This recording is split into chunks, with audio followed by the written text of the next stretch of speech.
আলহামদুলিল্লাহ ওয়াসসালাতু ওয়াসসালামু আলা রসুলিল্লাহ আম্মা বাদ। শহীদ পরিবারকে, শহীদ পরিবারের লোকদেরকে আমাদের হাসনাত, সার্জিস আলম বা এই ধরনের কিছু সমন্বয়ক তাদেরকে অপমান করছে।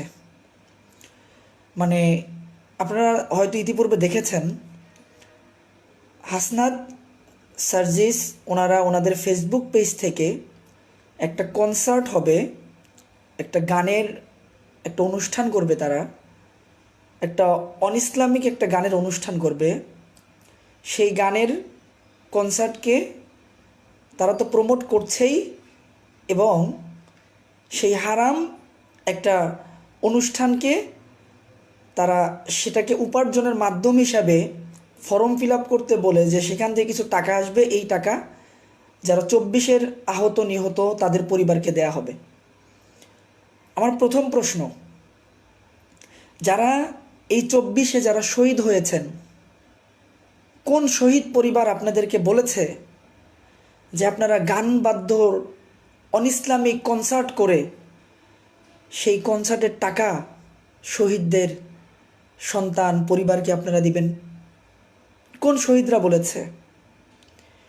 ন্যূনতম যারা ইসলামকে যারা লালন করে, এরকম কোনো মুসলিম পরিবার কোনো দিন এই হারাম টাকা এটাকে চাইবে না, এবং এটার জন্য আপনাদের কাছে আবদার করবে না।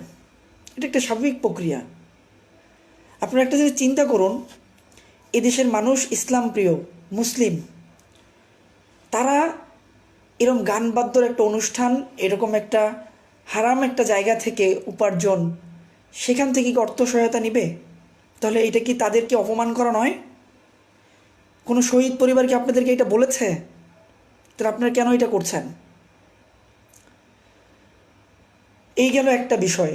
দ্বিতীয় যে বিষয়টা, হাসনাত, সার্জিস ভাই ওনাদেরকে আমরা বিশেষ করে আমরা সবসময় একটা ভালো দৃষ্টিকোণ থেকে তাদেরকে আমরা দেখি, একটা ধর্মীয় দৃষ্টিকোণ থেকে আমরা তাদেরকে দেখি।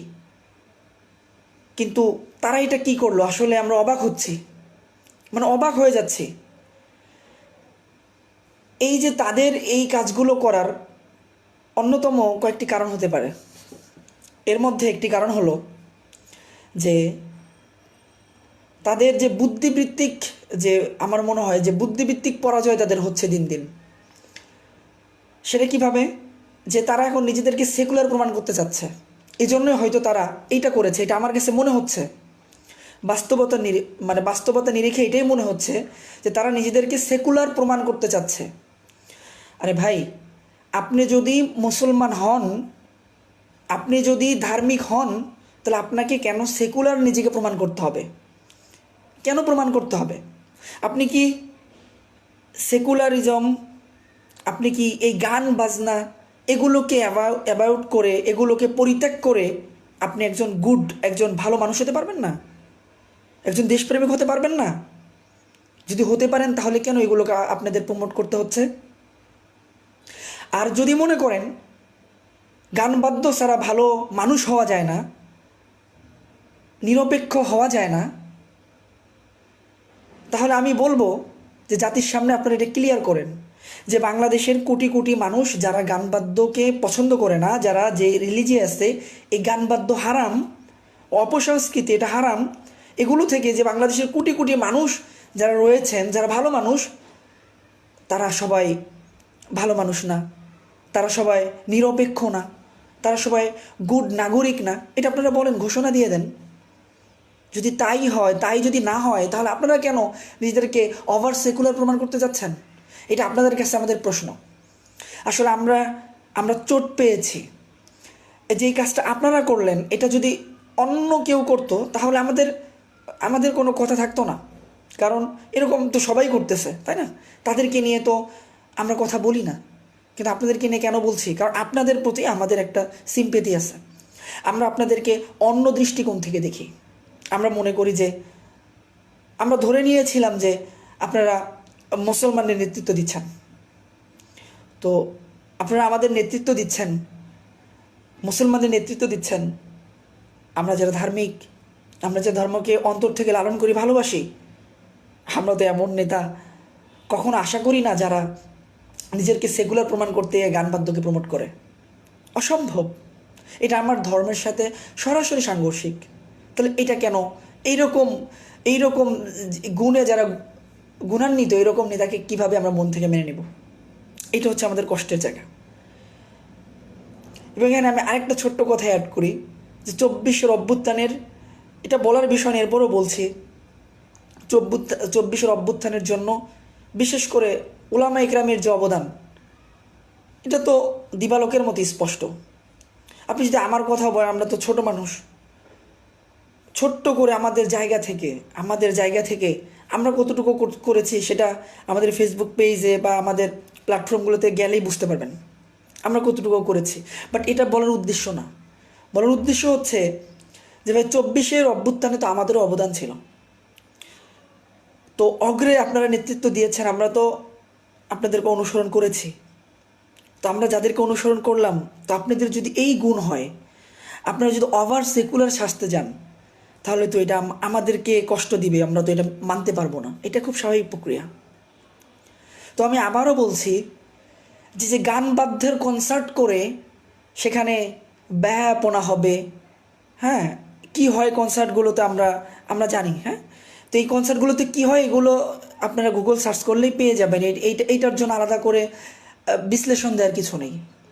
তো এই কনসার্ট থেকে উপার্জিত টাকা আপনারা শহীদ পরিবারে দিবেন, মানে সুন্দর করে শহীদ পরিবারকে এখানে টেনে এনে দিলেন। মানে এটা শহীদ পরিবারদের সাথে একটা তামাশা হলো এবং শহীদ পরিবারদেরকে সরাসরি আপনারা অপমান করলেন। আমি বলবো আপনারা শহীদ পরিবারের কাছে ক্ষমা চান। আমার পরিবার থেকে হয়তো কেউ শহীদ হয়নি, যদি হইতো আমি এটা নিয়ে রাজপথে নামতাম। কমপক্ষে একটা পরিবারের পক্ষ থেকে আমি নামতাম যে আমি শহীদ পরিবার একজন লোক, এই টাকা আমরা কখনো চাই নাই। বাকি হ্যাঁ, 24 অভ্যুত্থানে আমি নিজেও আমার ইনজুরি আছে, পায়ে আহত হয়েছে, সেটা ভিন্ন কথা। বাট যদি আমার যদি পরিবারের কেউ শহীদ হতো 24 অভ্যুত্থানে, তাহলে অন্তত আমি একাই হলে রাজপথে নামতাম যে 24 অভ্যুত্থানের শহীদ পরিবার গান বাজনার কনসার্টের ব্যাপনা কনসার্টের টাকা চায় না। আপনারা শহীদদের পরিবারকে অপমান করলেন এবং শহীদদের সাথে গাদ্দারি করলেন। দুঃখ নিয়ে কথাগুলো বললাম। আমরা আপনাদের অ্যাগেনস্টে নই, আপনাদের বিরোধী আমরা নই, কিন্তু আপনারা যা করছেন আমরা বিরোধী, মানে আপনারা আমাদেরকে বিরোধী বানিয়ে দিচ্ছেন। শেষ কথা যেটা বলি, ধর্মের ভিতর থেকে ধর্মকে পরিপূর্ণ ফলো করে আপনি একজন গুড নাগরিক হতে পারবেন, এটা কোনো সন্দেহ নেই। আর যদি মনে করেন না ধর্মকে পরিপূর্ণ ফলো করে আসলে ভালো মানুষ হওয়া যায় না, ধর্মকে পরিপূর্ণ ফলো করলে আপনি নিরপেক্ষ থাকতে পারবেন না, আপনি গুড নাগরিক হতে পারবেন না, তাহলে আপনি এটা কোটি কোটি মানুষের সামনে বলে দেন যে ধর্মকে অনুসরণ করলে আসলে গুড মানুষ হওয়া যায় না, নিরপেক্ষ থাকা যায় না। এটা বলে দেন, আপনারা স্পষ্ট করে বলে দেন। তাহলে সেই দিন আপনাদের সাথে আমাদের আমরা আপনাদেরকে নিয়ে কোনো কথা আমরা বলবো না। আপনাদেরকে নিয়ে কারণ আমাদের দেশে কি নাস্তিক নেই? অসংখ্য তারা সেকুলার মতবাদকে করছে না, তারা কনসার্ট করতেছে না, তাদেরকে নিয়ে কি আমাদের কোনো কথা আছে, মাথা ব্যথা আছে? তাদের বিরুদ্ধে আমার বিরোধিতা আছে নাই? ভাই তাদেরটা তারা করুক। বাকি সেটা আপনাদের জায়গা থেকে স্পষ্ট করতে হবে যে আসলে আমরা সো কল সেকুলাঙ্গার বা যেভাবেই বলি, এটাকে আপনাদের জায়গা থেকে স্পষ্ট করতে হবে। করলে তাহলে আমরা আপনাদেরকে বুঝতে সুবিধা হবে। কিন্তু আমাদেরকে আপনারা এভাবে ধোঁকা দিতে পারেন না। তো শেষ করছি, আবারও আপনারা যে কর্মকাণ্ড করলেন, যেটা আমি বলবো আমার জায়গা থেকে, যে আপনারা এই পোস্ট ডিলিট করুন, শহীদ পরিবারদের কাছে ক্ষমা চান। এবং আমার এই ভিডিওটি যারা দেখছেন, আমি বলবো আপনারা একটু চিন্তা করেন নিরপেক্ষভাবে, যে আমরা যারা মুসলমান, যারা রিলিজিয়াস অনুসরণ করি, আমাদের ধর্মটাকে আমরা যেটা ভালোবাসি, ধর্মটাকে লালন করি, আমরা কি কখনো চাবো একটা হারাম জায়গা থেকে টাকা আসুক আমাদের শহীদ পরিবারে? আমরা কখনো কিন্তু এটা চাবো না, ঠিক আছে? আমরা কখনোই চাবো না। এজন্য আমি বলবো পাশাপাশি যারা উলামা ইকরাম আছেন, বিষয়টাকে নিয়ে আপনারা কথা বলুন। এগুলো আসলে এই তামাশা এখন আর মেনে নেওয়া যায় না। এই তামাশা আসলে আমরা বিগত স্বৈরা শাসকের রিজিমে দেখেছি। এই তামাশাগুলো আমরা এই স্বাধীন দেশে আর দেখতে চাই না। যারা গান বাদ্য নিয়ে পড়ে থাকে তারা থাকুক, কোনো সমস্যা নাই। তারা তাদের মতবাদ চর্চা করুক, তাদের শিল্পের নামে, সাহিত্যের নামে তারা যেটা মন চায় চর্চা করুক, কিন্তু এজ এ মুসলিম হিসাবে আমাদের কিছু শিল্প আছে, আমাদের সাহিত্য আছে, আমাদেরও কিছু সংস্কৃতি আছে, আমাদেরও সংস্কৃতি অনুষ্ঠান হয় আছে। আমাদেরটা একটু ভিন্ন, আমাদের একটু বাউন্ডারি আছে, আমি একটা বাউন্ডারির মধ্য দিয়ে চলি। তো শেষ করছি আজকের ছোট্ট পরিসর লাইভটুকু এক বুক ব্যথা নিয়ে। বিশেষ করে সার্জিস, হাসনাত, আবদুল্লাহ ভাই, আপনারা যা করলেন এটা আমরা কখনোই আশা করিনি। সবাই ভালো থাকবেন, লাইভটি শেয়ার করবেন, আপনার মূল্যবান মতামত আমাদেরকে জানাবেন। আসসালামু আলাইকুম রহমতুল্লাহি ওয়া বারাকাতুহু।